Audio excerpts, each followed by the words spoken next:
이번 영상에서는 이제 요 프로젝트에서 구현했었던 디지털 시스템 두 가지 정도를 그냥 간단하게 어떤 관점으로 어떤 걸 중점으로 설계를 했고 어떤 역할을 하는지에 대해서 이제 설명을 드리도록 하겠습니다. 또 뭐 그래서 요거는 뭐 그냥 넘어가도 괜찮을 것 같고, 이번 구조에 대해서 그냥 간단하게 설명을 드리면, 그냥 이 FPGA가 저희가 이렇게 만든 요 구조가 있으면, 저희가 사용하는 FPGA 구조가 있으면 그 안에 기본적으로 이제 시스템 설계를 할 때 구조적으로 커널이라고 하는 이제 우리가 사용할 이제 뭐 여러 가지 모듈이라고 할까, 여러 가지 시스템들을 이렇게 넣어서 뭔가 한 곳에서 이렇게 작동을 시키는 그런 전반적인 애들을 커널이라고 그냥 보시면 될 것 같고, 이 시스템 자체가 구현되기를 어떤 호스트 역할을 하는, 그러니까 명령어를 좀 전달하고 제가 이 물리적인 기기랑 직접적으로 이제 상호작용하면서 명령어를 전달을 하는 역할을 하는 호스트 파트가 있고, 그 명령이 이제 커널로 전달이 되면서 이 커널에서 실질적인 어떤 우리가 원하는 작업을 수행을 한 상태에서 또 이제 데이터가 필요하면 커널에서 이제 호스트로 데이터를 받아오는 형태로, 특히 얘는 지금 구조가 짜여 있습니다. 그래서 사용하는 뭐 프로그램에 따라 뭔가 달라질지 모르겠지만, 아무튼 일단 제가 사용한 구조는 이렇게, 제가 사용한 이 툴은 이런 구조로 되어 있다라는 거. 그래서 첫 번째로 디자인을 한 거는 DMA라고 하는 건데, DMA라고 하는 부분인데, 이제 DMA가 다이렉트 메모리 액세스의 줄임말로 알고 있습니다. 그래서 어떤 역할을 하는 거냐면, 일반적으로 우리가 메모리, 그러니까 그 컴퓨터나 프로세서 내부에서 CPU가 있으면은 메모리랑 CPU랑은 사실 분리가 되어 있습니다. 그래서 CPU에서 뭔가 계산을 할 때 뭐 어떤 값들을 갖고 와서 더하거나 어떤 값들을 읽거나 할 때 메모리한테 요청을 해서 데이터를 어디 데이터를 주세요 하면서 데이터를 메모리로 받아오고, 그거 가지고 또 CPU에서 이제 역할을 하는 그 과정을 거칩니다. 근데 이제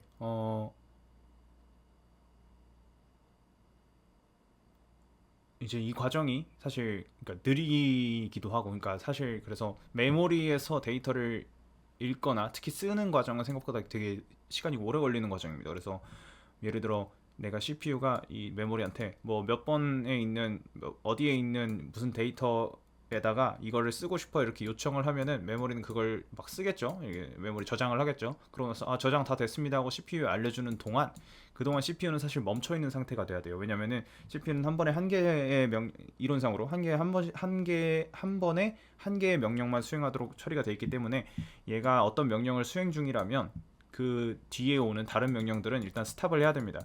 그 말은 이제 이걸 쓰는 동안 뒤에 있는 명령들이 이렇게 밀린다는 얘기죠. 그래서 그게 이제 시간적으로 봤을 때 좀 손해라는 아이디어인 거예요. 그래서 이 DMA의 목적은 뭐냐? 메모리에 뭔가 직접적으로 접근을 해서 뭔가를 처리를 해야 돼. 읽거나 쓰거나 하는 애들은 CPU한테 여기 이렇게 거쳐서 가게 하지 말고, 이 DMA라고 하는 모듈을 통해서 여기서 직접 어떤 그 읽거나 쓰는 명령을 받으면은 그냥 얘가 따로 메모리에 접근을 할 수 있도록 하는 어떤 중간 장치를 하나를 만들자. 이런 아이디어입니다. 그래서 CPU는 최대한 메모리 접근을 덜 할 수 있게, 그래서 밀리는 명령들이 최대한 적을 수 있게끔 하는 게 이제 기본적인 아이디어라고 보실 수 있습니다. 그래서 이 DMA를 설계를 할 건데, 근데 이 DMA를 설계를 할 때 가장 중점적으로 봐야 되는 부분은 뭐냐면, 이제 DMA가 메모리 관점에서, 그러니까 메모리랑 연결돼서 어떤 메모리에서 데이터를 읽어오고 어떤 메모리에다가 데이터를 쓴다, 이런 역할을 한다라고 볼 수 있는데요. 문제는 요겁니다. 기본적으로 읽는 속도는 되게 빠르고요, 메모리에서 쓰는 속도는 굉장히 느립니다.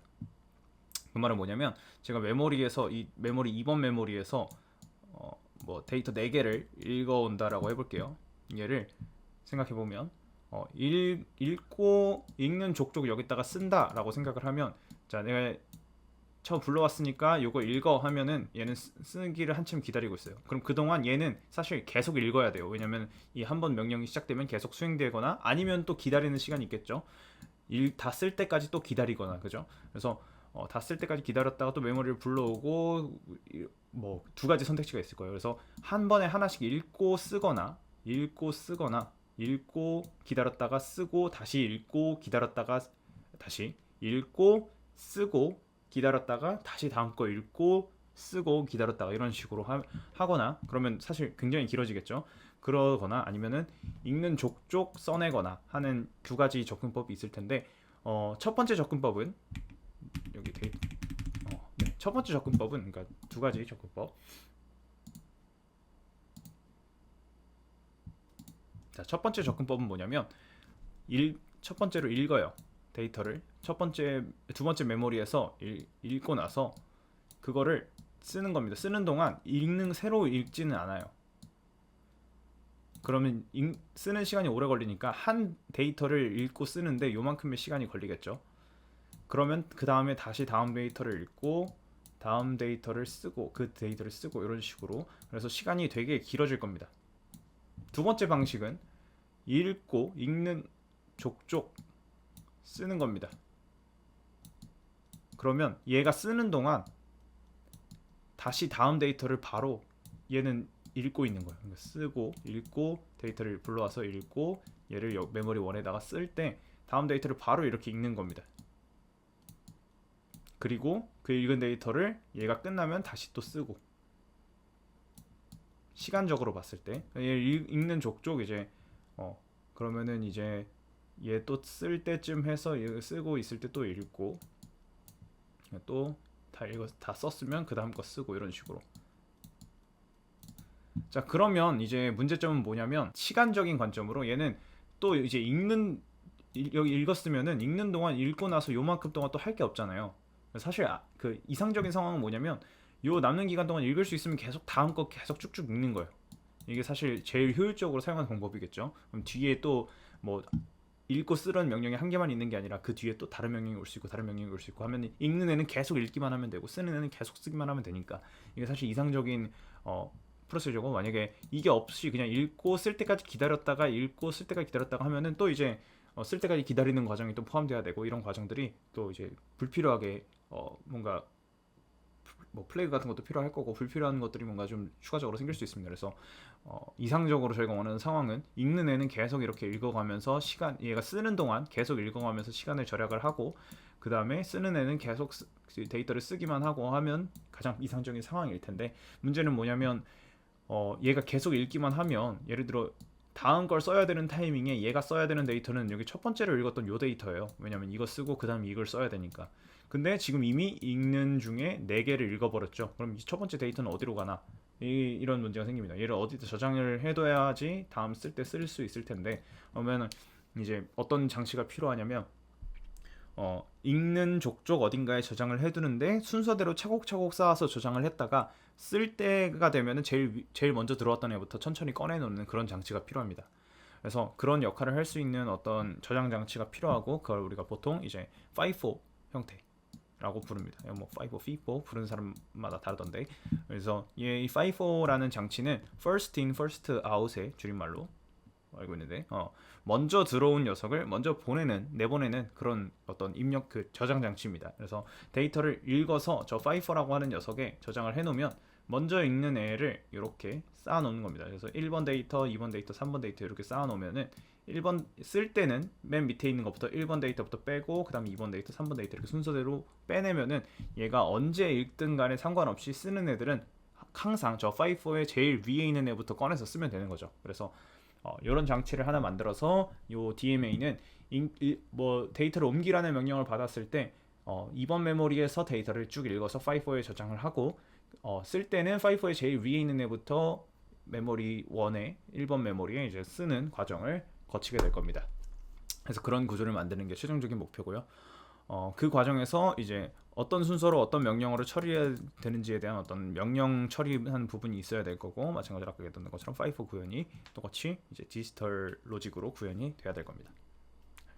그래서 FIFO 디자인을 한 부분부터 보시면 뭐 문제에서 이 프로젝트 할 때 요구 사항들이 좀 있어서 그거에 맞춰서 하긴 했는데, 아무튼 저장 공간 기본적인 원리는 이렇습니다. 저장 공간에서 두 가지 연산이 있는데 푸시랑 팝 연산이 있어요. 그래서 푸시는 새로운 데이터를 집어넣는 과정이고, 팝은 기존에 있던 데이터 중에 가장 제일 우선순위로 꺼내야 될 걸 꺼내는 연산입니다. 그래서 푸시 연산은 따지자면 이만큼 데이터가 쌓여 있으면 요 맨 위에 요만큼 데이터를 더 추가로 얹고 나서 뭐 제일 위에를 가리키는 어떤 그 화살표 같은 거를 한 칸씩 올리는 그런 역할을 한다고 보시면 되고, 얘도 디지털 로직으로 충분히 구현이 가능한 부분입니다. 그래서 이 제일 위에 있는 위치가 이제 주소에 해당되는 부분인데, 이 주소도 어떤 메모리에 저장이 돼서 주소 값도 어떤 그 숫자로 받을 수 있고, 이 위치도 어느 메모리에 저장이 돼서 그 두 값을 서로 비교를 해가면서 얘가 가득 찼는지 가득 차지 않았는지 이런 것들을 실시간으로 모니터링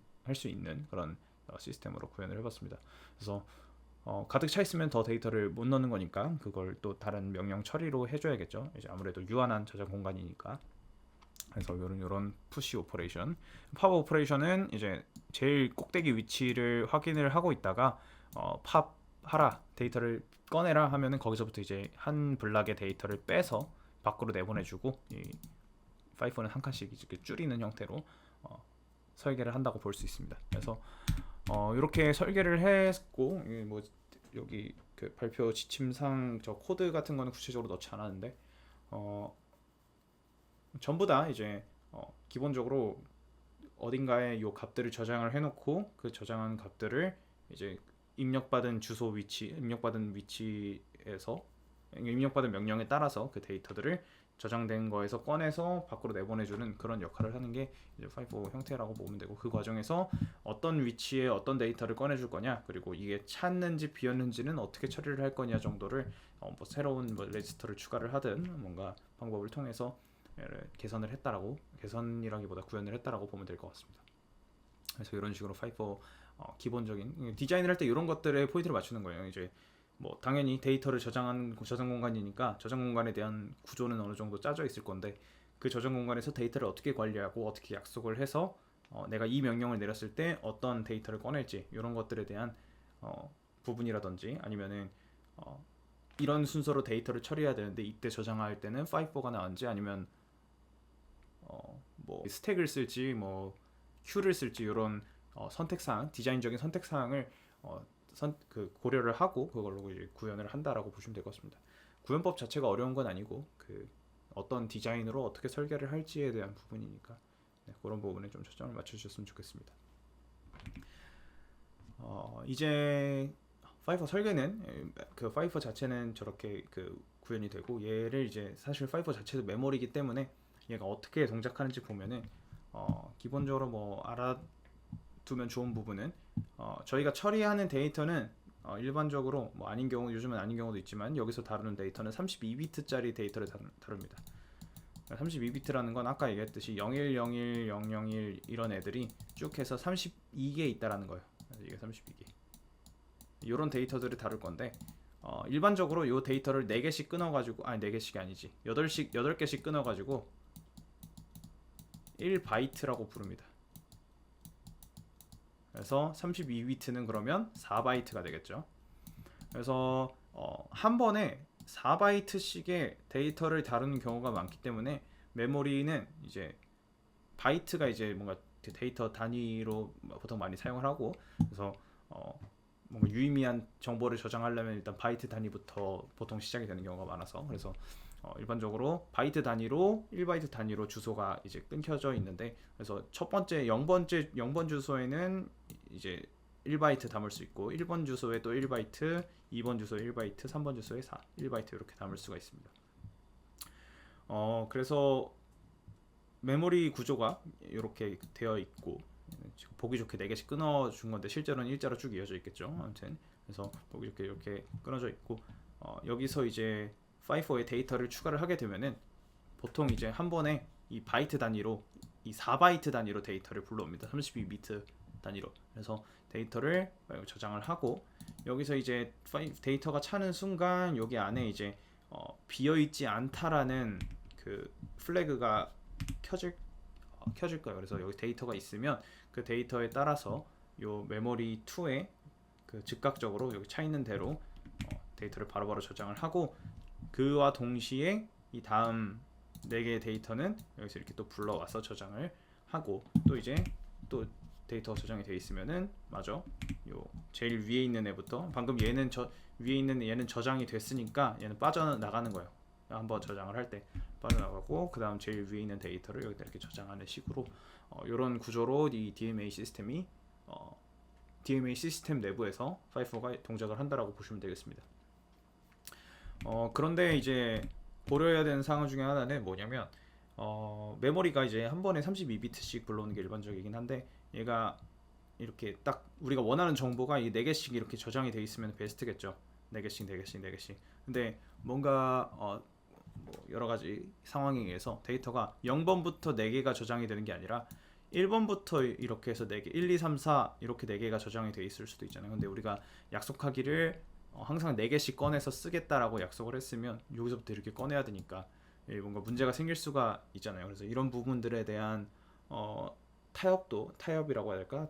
뭐 어떻게 처리를 해야 될지에 대한 고려도 필요한 부분입니다. 그래서 이것도 뭐 사람마다 처리하는 방법이 다를 거고, 그냥 제가 생각한 방법은 이제 여기서 처음에 불러올 때 몇 개까지 유효한 바이트인지를 앞에 표기를 할 수 있는 저장 공간을 추가로 만들었어요. 그래서 적을 때 이 값을 참조를 해서, 이게 뭐 3이면 이 앞에 거 무시하고 이렇게 3개만 저장을 하고, 2면 2개 무시하고 이렇게만 저장을 하고, 그러면은 예를 들어 제가 이 데이터가 0번부터 저장이 되어 있는 게 아니라 2번부터 이렇게 4개가 저장이 되어 있으면 여기다 이제 숫자 2를 집어넣으면 되겠죠. 그러면은 이제 여기다가 2개, 처음에 읽을 때는 똑같이 4개를 읽어서 저장을 하되, 쓸 때 요 4개 중에서 요 2개만 유의미한 정보다라고 이제 마킹을 해주는 겁니다. 그러면 쓸 때는 요 2개 정보만 쓸 수 있게끔 처리를 하면은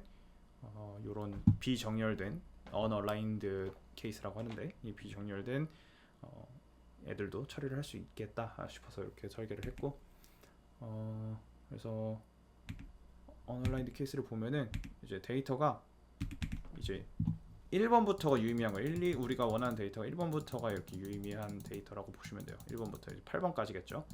그래서 왜냐면 4개씩 끊어서 데이터를 저장을 하니까. 그래서 0번 데이터는 무시를 하고 우리가 이렇게 8번까지 데이터를 원하는 건데, 저장을 할 때 이 4개를 한꺼번에 다 불러오되, 하나는 이제 여기 앞에 3을 적어놔서 하나는 무시를 해라, 쓸 때는 이렇게 표기를 해봤습니다.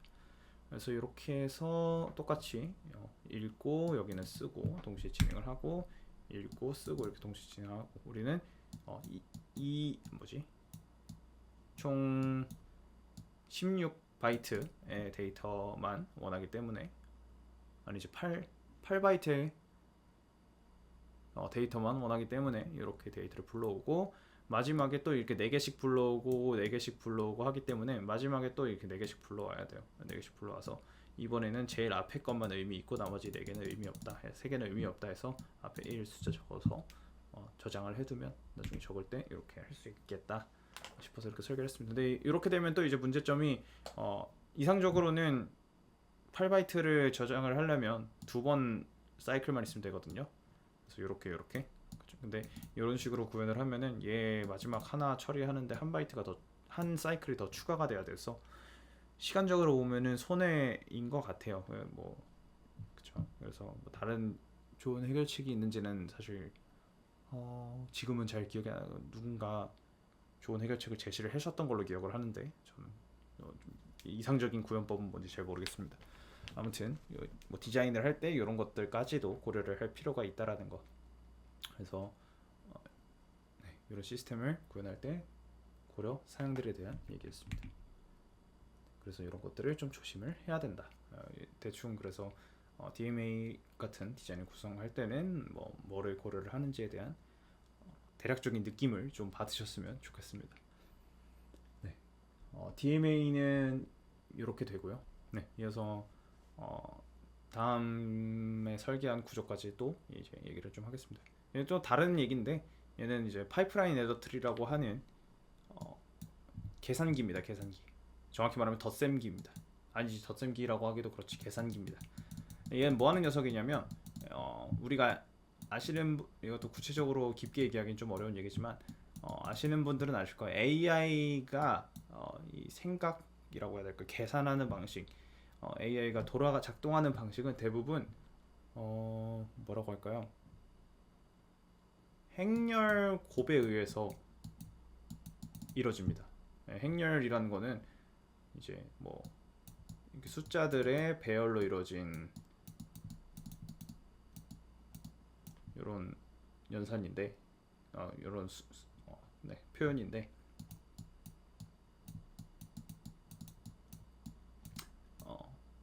AI는 이런 행렬들을 계속해서 계산을 하면서 뭔가 값을 얻어내고 그 값을 이용해서 계속 그 값 뭐 파라미터를 보완하고 하면서 AI, 우리가 생각하는 그런 AI의 어떤 그 논리 구조를 갖추게 됩니다. 그러니까 결론적으로 얘기하면 AI는 거대한 행렬 연산이다. 행렬 연산의 집합체다라고 보시면 돼요. 그래서 행렬 연산이 뭔지 정확하게 모르겠으신 분들은 얘가 어떤 곱하기와 더하기의 집합체로 만들어져 있구나 정도로 이해를 하시면 될 것 같아요.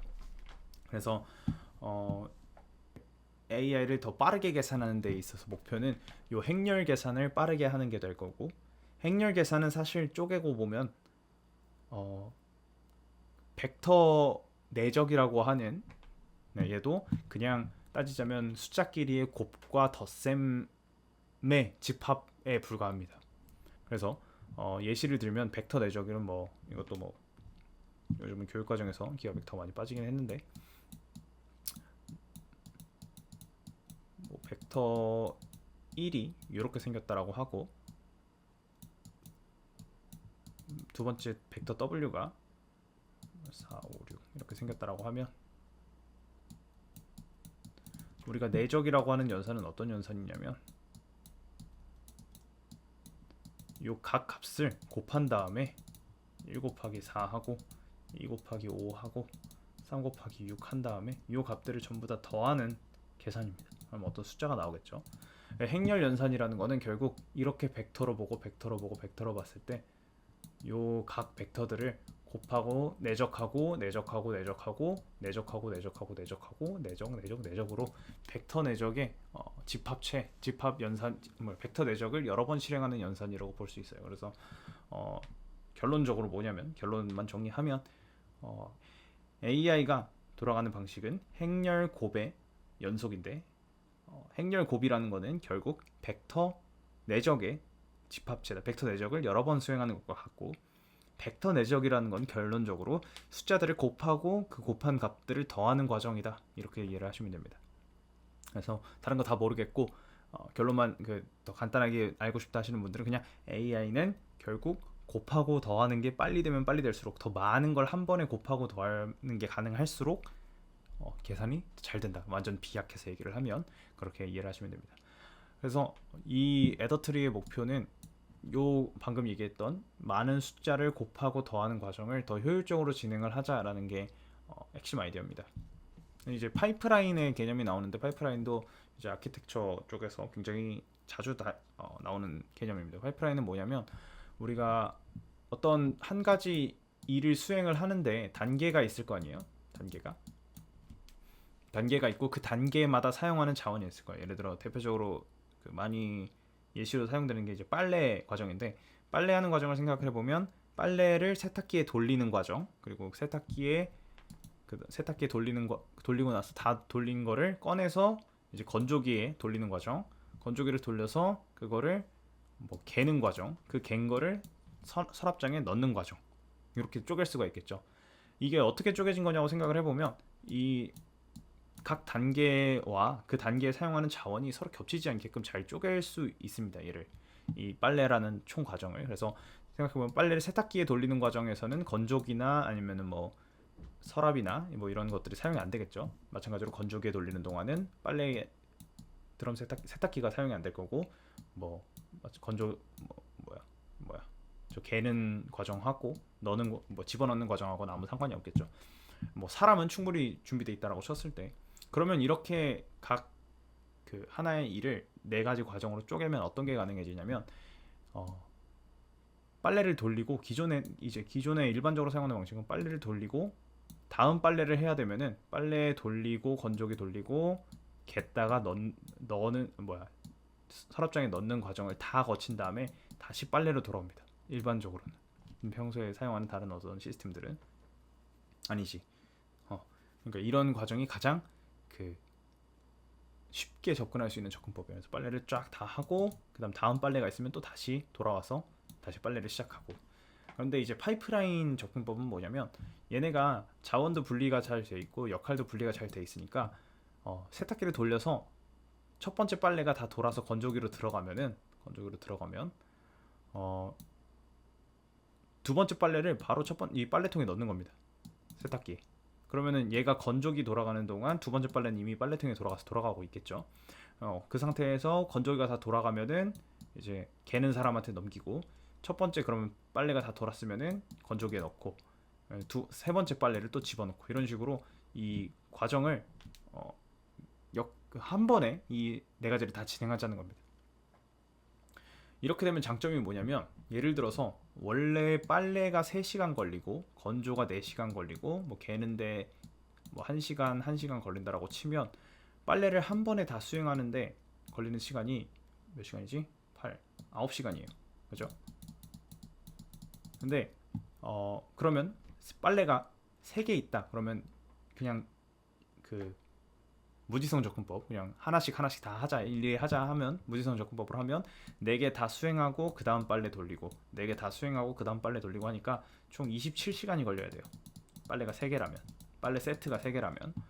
그런데 이 파이프라인 접근법을 이용하면 어떤 게 가능하냐, 얘가 빨래가 돌아가는 동안 건조기로 돌아가면 두 번째 빨래는 이미 돌고 있겠죠. 그러면 이 4시간짜리 건조기가 돌아가는 동안 이 3시간짜리 빨래는 이미 끝나 있어요. 그죠? 그러니까 요게 그 시간이 가려지는 겁니다. 그래서 이 4시간짜리 건조기가 가장 그죠? 이 건조기 돌아가는 동안 얘가 돌아가고 있고 마찬가지로 1시간 돌리면 1시간 돌리는 동안 얘 건조기는 이미 돌아가고 있고 뭐 1시간 해서 얘 빠져 있을 거고. 그래서 이 건조기만 적당히 잘 돌아가면 이 시간을 이 4시간에 거의 근접하게 빨래 시간을 줄일 수 있는 겁니다. 나머지 시간은 뭐 한 번씩 정도만 거치면 되고. 그래서 그 그 제일 시간이 긴 녀석들한테 나머지 시간들이 가려질 수 있습니다. 그래서 그런 장점이 있기 때문에 전체 실행 속도를 확연하게 줄일 수가 있다. 그래서 그런 장점을 이용해서 여러 가지 구조의 CPU에도 사용이 되고 뭐 여러 가지 구조에 사용이 되는데, 마찬가지로 얘도 이 덧셈을 하는 데 있어서 이 역할을 좀 여러 개로 분리를 하고 그 분리한 역할을 이 파이프라이닝 하자. 얘가 하나 수행될 때 그 다음 거는 미리 첫 번째, 두 번째, 세 번째 스테이지라고 하면 첫 번째 데이터가 두 번째 계산을 하고 있을 때 두 번째 데이터를 집어넣어서 첫 번째 계산을 실행을 시키자. 이런 식으로 파이프라이닝을 시키자는 겁니다. 이렇게 해서 시간을 조금 줄이자. 그래서 좀 여러 가지 얘기를 했는데, 그래서 그게 저희 그 파이프라인 애더트리의 목적입니다. 계산 과정을 파이프라이닝 시키자. 그래서 스테이지를 이제 단계를 지금 여기서는 하나, 둘, 셋, 넷, 다섯 단계로 나눴고, 일반적으로 이제 그 행렬 연산까지 필요하면 아마 한 단계가 더 필요할 거라고 저는 생각이 들어요. 그래서 단계를 보면은 이제 결국 더하고 곱하고의 그 과정인데, 얘를 사실 큰 숫자 이 32비트짜리를 16개를 또 이제 계산을 할 건데 16개를 한 번에 계산하는 건 되게 큰 양이거든요, 계산 입장에서. 또 한 번에 연산이 안 될 수도 있고 이런 그 자원적인 한계가 있을 수도 있고, 그렇기 때문에 얘를 단계별로 쪼개서 16개를 각각 이제 곱셈을 16번 했다가 그다음에 또 절반씩 또 덧셈하고 하면서 마지막으로는 하나로 줄이는 이런 과정을 거쳐서 진행을 합니다. 그래서 얘네를 파이프라이닝 시킨다라고 보면 될 것 같고, 저 같은 경우는 이제 추가적으로 구조는 뭐 이렇습니다. 그래서 뭐 이런 구현에 대한 구체적인 얘기까지는 크게 필요 없을 것 같아요. 혹시 궁금하시면은 댓글 남겨주시면은 추가적으로 댓글로 첨언을 하든지 아니면은 다른 영상을 또 제작을 할 수 있으면 해보겠습니다. 그래서 뭐 그렇고, 저 같은 경우는 전체 시스템 자체도 이제 파이프라이닝을 시켜서 이제 저희가 파이프라인 에더 트리를 작동하는 부분은 요만큼인데, 이거 말고 다른 그 뭐 명령어를 받고 데이터를 읽고 데이터를 쓰고 하는 부분도 전부 다 파이프라이닝을 시켜서 하면 좀 더 효율적이지 않을까 싶어서 요거 이렇게 설계를 해봤고, 이것도 뭐 구조는 어떻게 짜는지 어떻게 설계를 할지는 설계를 하는 사람 마음대로라고 생각을 할 수 있을 것 같아요. 아무튼 그래서 이렇게 짜게 되면은 이제 작동하는 시간은 보통 이렇게 계산을 하는 시간이 오래 걸리거나 아니면 저장을 하는 시간이 오래 걸리겠죠. 그럼 아까 그 건조기가 4시간 걸렸던 것처럼 얘네들 중에 더 오래 걸리는 시간이 더 오래 걸리는 애들 가지고 대충 이 시스템이 얼만큼 그 시간적으로 이득을 볼 수 있겠구나를 생각을 할 수 있습니다. 뭐 이거는 실제로 그 뭐 자세한 걸 볼 필요는 없고, 그냥 실제로 그 시뮬레이션을 돌려보면 HDL로 코드를 짜고 시뮬레이션을 돌려보면 이런 결과값을 볼 수가 있습니다.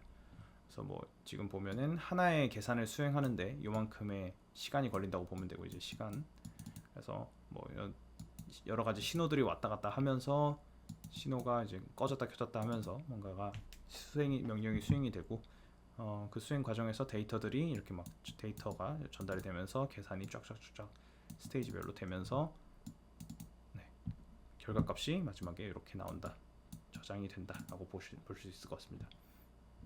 보면은 이게 여기서부터 이제 그 에더트리 계산의 시작인데, 입력 두 개를 계산을 하고 뭐 계산이 다음 단계로 넘어오고 하는 방식으로 이런 파이프라인이 잘 돼 있다, 이 정도 그냥 보시면 될 것 같고, 이 에더트리에 대한 설명이 조금 더 혹시 좀 부족했던 것 같긴 한데, 뭐 예시를 들어서 설명을 드리면 어떤 거 하겠다는 거냐면, 아까 말씀드렸듯이 벡터 계산을 하는 게 목표라 그랬으니까, 벡터라는 거는 숫자들이 이렇게 한 세트로 이렇게 주어진단 말이에요. 그래서 첫 번째 벡터가 이렇게 있고 두 번째 벡터가 이렇게 있으면 숫자들이 이렇게 세트로 주어져요. 그래서 이렇게, 그러면은 이제 얘네 둘을 각각을 이렇게 곱한 다음에 그 곱한 결과들을 전부 다 더한다, 이게 목표예요. 그런데 여기 파이프라인 에더트리에서는 어떤 순서로 하냐면, 첫 번째 단계에서는 일단 곱하기만 수행을 합니다. 그래서 곱하기만 수행을 해서 그 결과값을 저장을 하면 얘도 하나의 벡터가 되겠죠. 이렇게 4개의 곱하기 계산을 수행한 애를 저장하는 이 벡터가 되겠죠.